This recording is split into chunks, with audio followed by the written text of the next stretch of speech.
नेता विपक्ष राहुल गांधी के ताजा बयान से चुनावी समर में जबरदस्त खलबली मच गई है। राहुल गांधी ने दावा किया है इंडियन एक्सप्रेस में अपने इस नए लेख में कि किस तरह से भारतीय जनता पार्टी 5 आसान कदमों में चुनावों की चोरी करती है। दिलचस्प बात यह है दोस्तों, महाराष्ट्र के चुनावों के नतीजों के बाद राहुल गांधी ने 3 सवाल चुनाव आयोग से पूछे थे, मगर साहब मजाल है आज तक उन सवालों के जवाब चुनाव आयोग ने दिए। अब राहुल गांधी वो 5 कदम बता रहे हैं जिसके जरिए भारतीय जनता पार्टी चुनावों की चोरी करती है। राहुल गांधी ने अपने ट्वीट में क्या लिखा है, इसके एक एक शब्द पर गौर किया जाए। राहुल कहते हैं, चुनाव की चोरी का पूरा खेल 2024 का महाराष्ट्र विधानसभा चुनाव लोकतंत्र में धांधली का ब्लूप्रिंट था। अपने आर्टिकल में मैंने विस्तार से बताया है कि कैसे यह साजिश स्टेप बाय स्टेप रची गई है और इसमें राहुल गांधी ने 5 आसान कदम बताए। वो कहते हैं, पहला कदम चुनाव आयोग की नियुक्ति करने वाले पैनल पर कब्जा। दूसरा कदम वोटर लिस्ट में फर्जी मतदाता जोड़े गए।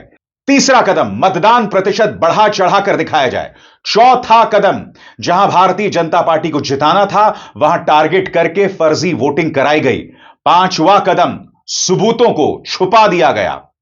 राहुल गांधी आगे लिखते हैं, यह समझना बिल्कुल मुश्किल नहीं है कि महाराष्ट्र में भाजपा इतनी बौखलाई हुई क्यों थी, लेकिन चुनाव में धांधली भी मैच फिक्सिंग जैसी होती है।